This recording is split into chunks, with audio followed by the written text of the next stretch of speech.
प्यारे बच्चों, स्वागत है आपका विस्फोट लर्निंग एकेडमी के इस नए वीडियो में। तो बच्चों, आज की इस वीडियो में हम आपकी कक्षा 10वीं विज्ञान के अम्ल, क्षार एवं लवण नामक पाठ को आज के इस वीडियो में शुरू करने वाले हैं। वीडियो एकदम सीक्वेंस से सहज, सरल और आसान भाषा में बताया जाएगा विद कंसेप्ट। तो आइए बिना देर के वीडियो को शुरू करते हैं।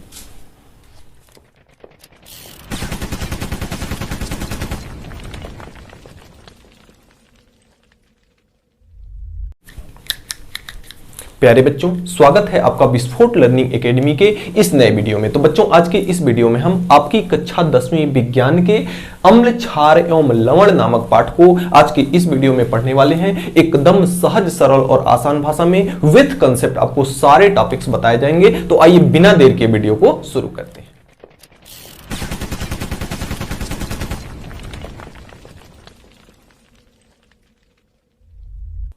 देखिए, सबसे पहले बात आती है अम्ल, क्षार एवं लवण में। अम्ल किसे कहते हैं, क्षार किसे कहते हैं, लवण किसे कहते हैं। तो इसकी मैंने जनरल सी परिभाषा लिख दी है यहाँ बोर्ड पे।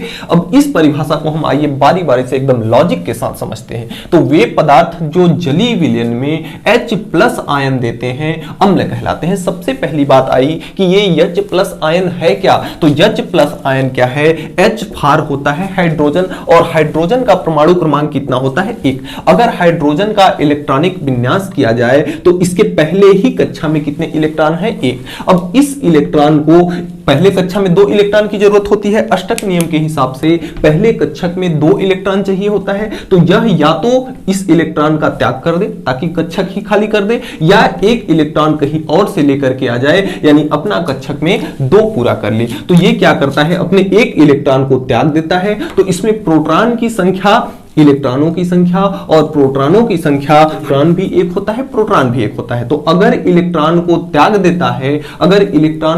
देता है, तो बचा क्या, प्रोटॉन। हम जानते हैं कि प्रोटॉन पे प्लस चार्ज होता है, इलेक्ट्रॉन पे माइनस चार्ज होता है। तो इलेक्ट्रॉन को त्याग देने से इस पर 1 प्रोटॉन बचता है, इसलिए इस पर क्या आ जाता है, धन चार्ज आ जाता है। हाइड्रोजन पे कौन सा चार्ज आ जाता है, धन चार्ज, यानी इसको H+ कहते हैं। और ये जो प्लस है यही आपका कहलाता है आयन। आयन 2 प्रकार के होते हैं, एक ऋण आयन और दूसरा धन आयन। तो अगर इसके पास धन है तो यह धन आयन कहलाएगा, अगर इसके पास ऋण होता तो ऋण आयन कहलाता। देखिए जैसे कैसे किसी भी परमाणु में इलेक्ट्रॉनों की संख्या और प्रोटॉनों की संख्या समान होती है। तो इसमें मान लेते हैं कि इलेक्ट्रॉन कितने हैं, 1, और H में प्रोटॉन कितने हैं, 1। तो इलेक्ट्रॉन पे -1 होता है और प्रोटॉन पे +1 होता है। तो अगर माइनस को हटा देगा, अब जब इसमें प्लस और माइनस दोनों रहते हैं तो प्लस माइनस मिलकर के 0 रहता है। तो इसे हम पहले H को इस ऐसे ही फॉर्म में रखते हैं। लेकिन अगर इलेक्ट्रॉनों को इसमें से त्याग कर दिया जाता है तो ऋण की संख्या खाली हो गई, बची क्या, धन। तो इसलिए इस पर क्या आ जाएगा, धन।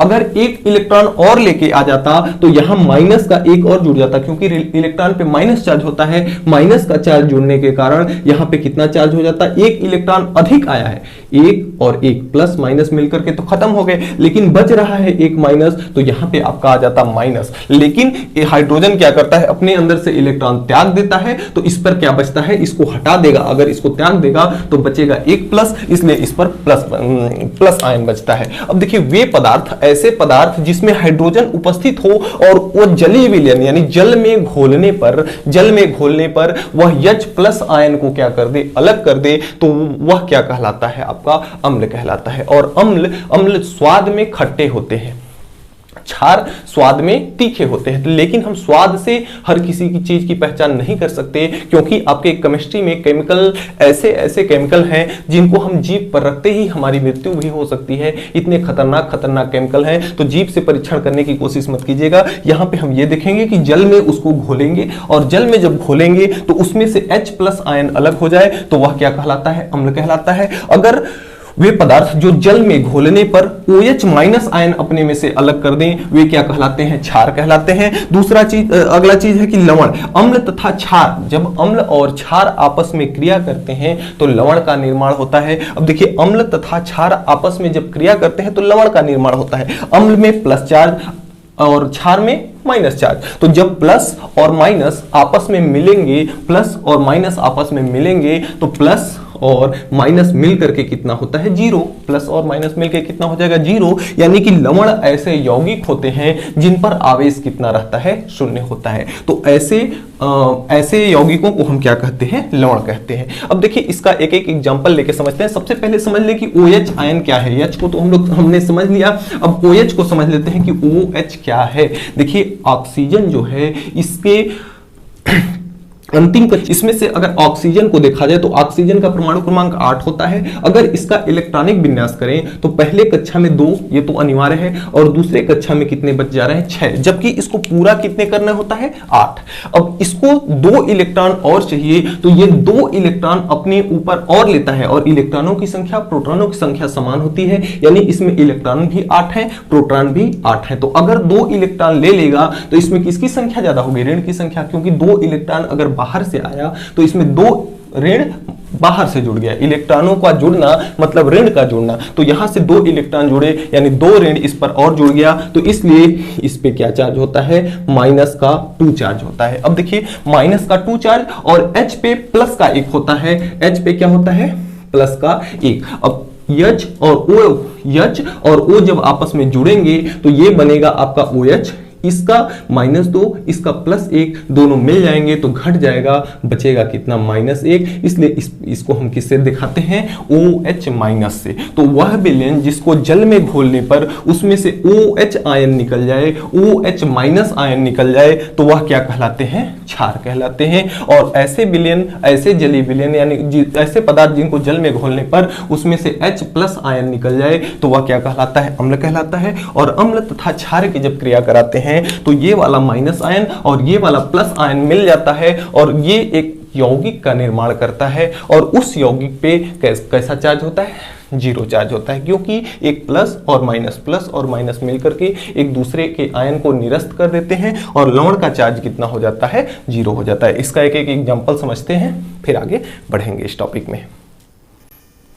जैसे देखिए अम्ल में अगर हम HNO3 ले लें, HNO3 ले लें और इसमें जल मिलाएं, इसमें क्या मिलाएं, जल मिलाएं, जलीय विलयन में मिलाएं, तो इसमें देखिए NO3 माइनस चार्ज होता है और H पे प्लस चार्ज होता है। और जल की एक खासियत होती है कि जिसमें एक प्लस और एक माइनस हो और उसे जल में घोलें तो प्लस वाले को अलग कर देता है, माइनस वाले को अलग कर देता है। तो इसको जब जल में घोला जाएगा तो ये आपका H+ आयन इसमें से अलग हो जाएगा, प्लस आपका NO3 आयन इसमें से, NO3 माइनस इसमें से क्या हो जाएगा, अलग हो जाएगा। दूसरा एक एग्जांपल ले लेते हैं, अगर HCl हाइड्रोक्लोरिक अम्ल अगर ले ले हम, तो H पे प्लस चार्ज होता है और Cl पे माइनस चार्ज होता है। और जल की एक क्वालिटी होती है कि जब उसमें प्लस और माइनस दोनों को घोला जाता है तो वह प्लस को अलग और माइनस को अलग कर देता है। तो यहां से H+ अलग हो जाएगा और Cl- अलग हो जाएगा। और हमने ये पढ़ा है, हमने ये अभी भी पढ़ा है कि जिसमें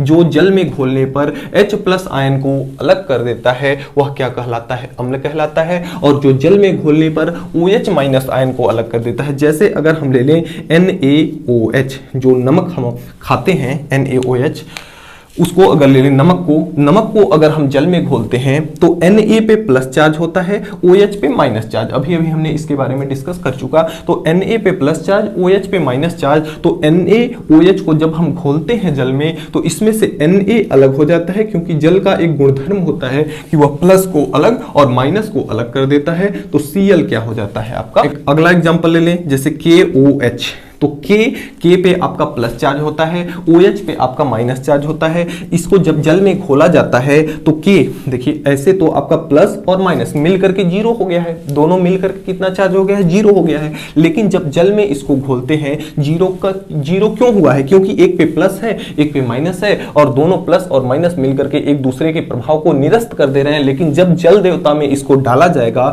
KOH को, पोटेशियम हाइड्रोक्साइड को जब जल में डाला जाएगा तो जल देवता हमारे क्या करेंगे, पोटेशियम को K+ को अलग कर देंगे, प्लस प्लस OH को क्या करेंगे, अलग कर देंगे। यहाँ पे हमने थोड़ा सा मिस्टेक किया है, NaOH था तो यहाँ Cl माइनस नहीं OH माइनस आएगा। और हमने ये भली भांति पढ़ चुका है कि जिसमें OH माइनस आयन अलग होते हैं जल में घोलने पर, वह क्या कहलाता है, आपका क्षार कहलाता है। और जिसमें H प्लस आयन अलग होते हैं उसे हम क्या कहते हैं, अम्ल कहते हैं।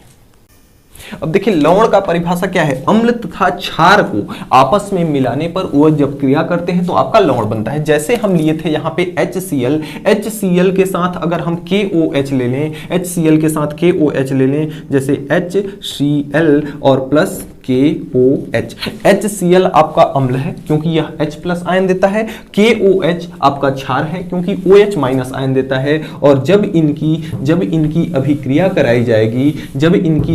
कराई जाएगी तो ये वाला H इस OH के साथ जुड़ जाएगा और ये जो K है आपका, K किसके साथ जुड़ जाएगा, Cl के साथ। देखिए K पे प्लस चार्ज होता है, Cl पे हमेशा माइनस चार्ज होता है, तो प्लस और माइनस जब मिल जाएंगे KCl, यानी K का चार्ज और K पे प्लस चार्ज था, Cl पे माइनस चार्ज था, प्लस और माइनस मिल करके इसके आवेश को कितना बना दे रहे हैं, 0 बना दे रहे हैं। तो यही आपका कहलाएगा लवण। और यहां से जो H निकला इस OH के साथ जुड़ गया तो H और H के कितने अणु हो गए, 2 अणु हो गए और एक बचा ऑक्सीजन, तो ये हो गया आपका H2O यानी कि जल। तो इस तरह से जब अम्ल और क्षार की क्रिया आपस में कराई जाती है तो इसमें एक ऐसा यौगिक बनता है जिस पर कोई भी चार्ज नहीं होता, वही आपका कहलाता है लवण कहलाता है। और लवण हमेशा क्या होता है, उदासीन होता है। तो अम्ल प्रकृति में इनकी प्रकृति जो है खट्टी होती है, जो क्षार है इनकी प्रकृति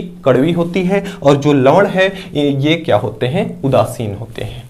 तो इस तरह से आप एक इसका स्क्रीनशॉट लीजिए, फिर आगे हम चलेंगे अगले टॉपिक पे। देखिए हमने एक चार्ट बनाया है आपके बुक से लेकर के, तो यहाँ पे ये आपका अम्ल है, ये आपका अम्ल है। जैसे इमली क्या होती है, खट्टा में क्या होता है, अम्ल होता है। तो इमली में टार्टरिक अम्ल पाया जाता है, सेब में मैलिक अम्ल पाया जाता है, सिरका में एसिटिक अम्ल पाया जाता है और टमाटर में ऑक्सैलिक अम्ल पाया जाता है, अम्ल। और दूसरा चीज है क्षार। तो चूना जो है इसमें कैल्शियम हाइड्रोक्साइड होता है जो कि एक अम्ल है, और क्षार है। और खाने का सोडा है, सोडियम हाइड्रोजन कार्बोनेट होता है जो कि खाने का सोडा है। और कपड़े धोने का सोडा यानी सोडियम कार्बोनेट NaCO2। तो इस प्रकार से अम्ल और क्षार का जो चार्ट दिया था आपके बुक में मैंने यहाँ पे लिखा है, तो आप इसका स्क्रीनशॉट लीजिए, फिर आगे टॉपिक को कंटिन्यू करेंगे।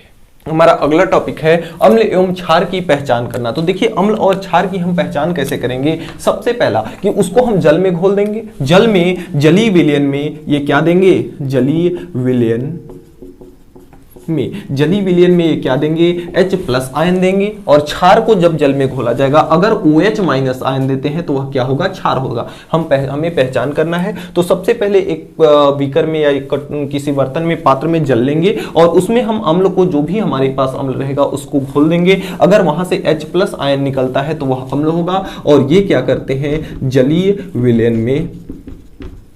जलीय विलयन में OH माइनस आयन देते हैं। दूसरा चीज कि ये स्वाद इनका क्या होता है, स्वाद इनका होता है खट्टा, और इनका स्वाद क्या होता है, स्वाद इनका होता है कड़वा। इनका स्वाद क्या होता है, कड़वा होता है। अगला चीज कि ये देखिए एक होता है लिटमस पेपर। लिटमस पेपर क्या होता है कि जैसे देखिए कोई पेड़ वगैरह का ये बनाया जाता है एक, अगर प्राकृतिक लिटमस पेपर को देखा जाए तो बहुत सारे हमारे कृत्रिम लिटमस पेपर भी हैं। एक प्रकार का पत्र होता है, एक प्रकार का पेपर होता है जो कि नीले और लाल रंग का होता है, नीले और लाल रंग का होता है। तो जब हम नीले लिटमस पेपर को जब हम नीले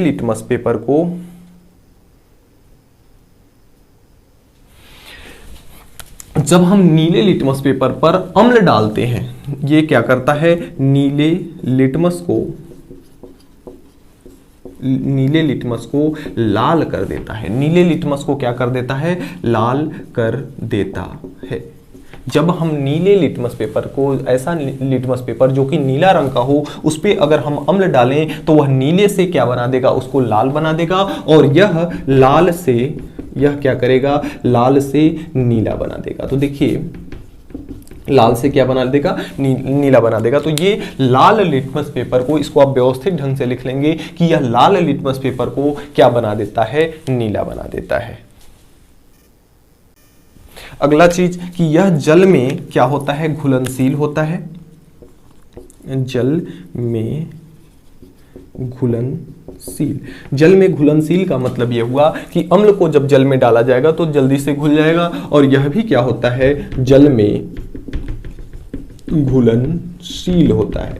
जल में क्या होता है, घुलनशील होता है। तो देखिए पहला, दूसरा, तीसरा, चौथा। अगर आपको अम्ल क्षार में अंतर पूछता है, देखिए अम्ल और क्षार में अंतर भी बार बार पूछा जाता है, तो अगर अम्ल क्षार में अंतर पूछता है तो इस तरह से आप चारों अंतर को लिख देंगे, एक तरफ अम्ल दूसरा तरफ क्षार। अगर आपको पहचान करने की लिखता है तो पहचान भी आप इस तरह से लिख सकते हैं। तो हमारा अगला टॉपिक है कि धातु से अभिक्रिया, अम्ल एवं क्षार के रासायनिक गुणधर्म, इनकी रासायनिक प्रवृत्ति क्या है, रासायनिक क्रियाविधियां क्या हैं, जिसका पहला टॉपिक है धातु से अभिक्रिया। अब धातु क्या होती है, जैसे सोडियम हो गया, मैग्नीशियम, सोडियम हो गया, मैग्नीशियम हो गया, जिंक हो गया, ये सब क्या है, धातु है। तो अगर किसी भी धातु के साथ अम्ल क्रिया करता है तब क्या होता है, अगर किसी भी धातु के साथ क्षार क्रिया करता है तब क्या होता है। अम्ल जैसे कि हम ले रहे हैं HCl, अगर HCl की अभिक्रिया हम कराते हैं किससे, जिंक से। HCl की अभिक्रिया किससे कराते हैं, जिंक से कराते हैं, तो क्या बनता है, देखिए अगर हम दो मालिक्यूल में यानी HCl के 2 अणु ले लेते हैं और जिंक के 1 अणु लेते हैं। देखिए जो आपका जिंक है जो यह आपका होता है सॉलिड के फॉर्म में यानी ठोस के रूप में होता है, और जो आपका HCl है, HCl ये आपका होता है एक्वस के रूप में। एक्वस का मतलब ये हुआ कि ये आपका द्रव के रूप में होता है, लिक्विड के रूप में होता है। तो HCl एक्वस के रूप में होता है, जिंक सॉलिड के रूप में होता है। जब जिंक की अभिक्रिया HCl यानी अम्ल से कराई जाती है तो ये आपका बनता है Zn, और इसके साथ 2 ठो Cl है तो ये बन जाता है ZnCl2 प्लस, देखिए यहां पे बचा क्या, H के 2 अणु बचे तो यहां पे आपका बचा H2 जो कि है हाइड्रोजन गैस। ये आपका जो एरो है यह गैस का निशान बताता है कि हाइड्रोजन जो है किस फॉर्म में है, गैस के फॉर्म में है, यानी कि हाइड्रोजन ऊपर क्या कर सकती है, उड़ सकती है। Zn पे प्लस चार्ज होता है, Zn पे 2 प्लस चार्ज होता है, और Cl पे 1 माइनस होता है, लेकिन Cl के 2 अणु हैं तो इस पे 2 माइनस हो गया, 2 प्लस 2 माइनस मिलकर के इसके आवेश को कितना बना दिए, 0 बना दिए। इसलिए यह क्या है, लवण है। यह क्या है, लवण है, और ये क्या है, हाइड्रोजन गैस है, हाइड्रोजन गैस। तो इसके नीचे आप लिखेंगे कि जब हम अम्ल की अभिक्रिया किसी भी धातु के साथ कराते हैं, जैसे इसके जगह मैग्नीशियम भी हो सकता था कि 2HCl, आपका 2HCl, और ये आपका एक्वस है, इसके साथ आपका मैग्नीशियम यानी Mg हो सकता था। Mg किस रूप में होता है, सॉलिड के रूप में होता है। ये जब आपका जुड़ता तो ये बन जाता MgCl2, और प्लस में क्या निकलता, हाइड्रोजन गैस। MgCl इसके जगह पे कोई भी धातु जैसे Na जुड़ता तो NaCl2 बन जाता, 2 मॉलिक्यूल में NaCl2 बन जाता, प्लस H2, हाइड्रोजन गैस बाहर निकलती। तो इसकी अभिक्रिया में आप लिखेंगे कि जब अम्ल की अभिक्रिया किसी भी धातु के साथ कराई जाती है तो लवण तथा हाइड्रोजन गैस मुक्त होता है। अब दूसरा हम ले लेते हैं, अगर अम्ल ले लें, कोई भी अम्ल ले लें, जैसे NaOH, अम्ल ले लेते हैं NaOH, इसको भी ले लेते हैं 2 मॉलिक्यूल में, और इसी जिंक से ही अभिक्रिया करा देते हैं Zn से,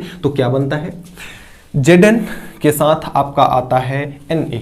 इसको जब गर्म करते हैं, 2 मॉलिक्यूल में NaOH ले लिए हैं और जिंक ले लिए हैं। जिंक आपका है सॉलिड के फॉर्म में, और ये आपका है एक्वस के फॉर्म में, यानी कि ये लिक्विड है और ये सॉलिड है। इसकी जब अभिक्रिया कराते हैं तो बनता है आपका Na2ZNO, और साथ में इसमें क्या निकलती है, हाइड्रोजन गैस। सबसे पहला चीज कि आपको ये ध्यान देना है कि जब कभी भी अम्ल की अभिक्रिया धातु के साथ कराएं, चाहे क्षार की अभिक्रिया धातु के साथ कराएं, वहां से आपको H2 निकालना है। H2 निकालने के पश्चात जो कुछ भी यहां बचता है उसको हम यहां लिख देंगे। तो ये आपका एक लवण है, और ये हम जान रहे हैं क्या है, हाइड्रोजन गैस है, जो कि गैस के फॉर्म में होता है, और ये आपका एक्वस के फॉर्म में होता है। किस फॉर्म में होता है, और ये आपका एक्वस के फॉर्म में होता है, यानी कि ये लिक्विड होता है और ये गैस होता है। तो इस तरह से जब कभी भी धातु के साथ अम्ल या क्षार की अभिक्रिया कराई जाती है तो दोनों में हाइड्रोजन गैस मुक्त होता है और लवण उत्पाद के रूप में बन जाता है। अगला हमारा है धातु कार्बोनेट के साथ अभिक्रिया। धातु कार्बोनेट यानी कोई भी धातु हो उसके साथ कार्बोनेट जुड़ा हुआ हो, जैसे आपका हम ले सकते हैं Na2CO3, CO3 कार्बोनेट है और Na क्या है, सोडियम एक धातु है, तो ये धातु का क्या हुआ, कार्बोनेट। धातु के कार्बोनेट के साथ जब कोई अम्ल अभिक्रिया करता है, जैसे HCl, इसको हम 2 मॉलिक्यूल में लेते हैं, तो जब कभी भी धातु कार्बोनेट के साथ अम्ल की अभिक्रिया कराई जाती है तो इसमें 2 चीज तो आपका बनेगा ही बनेगा। एक आपका बनेगा CO2 गैस, जो कि किस रूप में होगा, गैस के रूप में होगा, और यहाँ पे ये एक्वस के रूप में होता है, और यह भी आपका किस में होता है, ये आपका सॉलिड के रूप में होता है। अब देखिए यहां से जब बनाएंगे तो CO2 तो बनेगा ही बनेगा और साथ में H2O तो बनेगा ही बनेगा, जो कि लिक्विड के रूप में होगा, एक्वस के रूप में होगा, और CO2 किस में होगा, गैस के रूप में होगा। 2 चीज तो एकदम बनेगा ही बनेगा। इन दोनों के अलावा जो कुछ भी बन रहा है, देखिए O के कितने अणु काम में आए हैं, 1 अणु यहाँ है, 2 अणु यहाँ है, 3 O इसमें से साफ हो गए हैं, यानी तीनों O खत्म हो चुके। C भी खत्म हो गया, और H के 2 अणु, O के 2 अणु, H को तो जोड़ दिए हैं, H के 2 अणु आ गए हैं, और H के 2 अणु थे ही। यहाँ पे Cl बचा और यहाँ पे बचा Na2, तो यहाँ पे बच रहा है आपका Na2, आपका 2 मॉलिक्यूल में बचा Na और 2 मॉलिक्यूल में बचा है Cl, तो ये आपका हो गया NaCl, 2NaCl। ये आपका लवण है और ये आपका जल है और ये आपका कार्बन डाइऑक्साइड गैस CO2 है। अगर इसके साथ जैसे एक और इसका कार्बोनेट ले लेते हैं, जैसे Na2HCO3, जो कि आपका सोडा होता है, और इसकी अभिक्रिया हम कराते हैं किससे, HCl से। एक ही मॉलिक्यूल में ले लेंगे, ये आपका इक्वस है और ये आपका क्या है, सॉलिड है। अगर इसकी अभिक्रिया हम आपस में कराते हैं तो इसकी अभिक्रिया कराने पर देखिए, अगर हम धातु कार्बोनेट के साथ अम्ल की अभिक्रिया कराते हैं तो CO2 तो आपका गैस के रूप में बनेगा ही बनेगा, प्लस H2O तो आपका लिक्विड के रूप में रहेगा ही रहेगा ये, और साथ में जो बच रहा है, देखिए H के 2 अणु काम में आ चुके हैं, 1 अणु यहाँ है, 1 अणु यहाँ है, CO2 खत्म हो गया है, CO3 यहाँ है, जिसमें से 1 O अभी आपका और बचा है, यहाँ बचा Na2 और यहाँ बचा Cl, तो यहाँ आपका बनेगा क्या, NaCl, Na बचा और आपका बना क्या, Cl। यहाँ पे 2 नहीं रहता है, मैंने मिस्टेक से लिख दिया है, NaHCO3 होता है, तो Na एक बचा आपका Cl, तो NaCl ये हो गया, और आपका 2 H काम में आया तो H2O बन गया, CO2 इसमें से निकला तो आपका CO2 बन गया। तो इस तरह से धातु कार्बोनेट से जब कभी भी कोई अम्ल अभिक्रिया करता है तो ये चीज आपका बनता है। अब देखिए अगला अगर देखते हैं नंबर 2, तो अगला है हमारा कि अधातु ऑक्साइड से क्षार की अभिक्रिया। अधातु ऑक्साइड जैसे हम ले लेते हैं SO2 और इसके साथ हम किसी भी क्षार यानी कि जैसे NaOH की अभिक्रिया कराते हैं, अगर 2 मॉलिक्यूल में इसको लेते हैं तो क्या बनता है, देखिए SO2, इसमें आपका एक जो उत्पाद होगा, जल तो आपका बनेगा ही बनेगा, HO2 जो कि आपका एक्वस के रूप में होगा, जल तो आपका बनेगा ही बनेगा। शेष जो बच रहा है, जैसे यहाँ पे क्या बचा, Na2, तो ये आपका हो गया Na2, और SO2 यहाँ है, 1 O यहाँ है, SO2 2 O यहाँ है और 1 O। देखिए यहाँ पे हमारा कितना H2O हमारा निकल गया, H2O तो निकल गया। अब इसमें बच क्या रहा है, देखिए दो H यहाँ से गायब हो गया, 2 H यहाँ था ही, 2 O था तो 2 O यहाँ से गया, 1 O यहाँ से निकला है, 1 O अभी और बचा है, और आपका 2 मॉलिक्यूल में बचा है Na, तो Na2, 1 O यहाँ बचा, 1 SO2 यहाँ है, तो ये हो जाएगा SO3। इसका नाम है प्यारा सा सोडियम सल्फाइड, सोडियम सल्फाइड। तो ये बन गया आपका सोडियम सल्फाइड और H2O। तो जब कभी भी अधातु ऑक्साइड से क्षार की अभिक्रिया कराई जाती है, किसी भी क्षार की अभिक्रिया कराई जाती है, तो उसका उस धातु का सल्फाइड बनता है और उसके साथ में जल बनता है। तो ये आपकी अम्ल और क्षार की अभिक्रियाएं हो गई।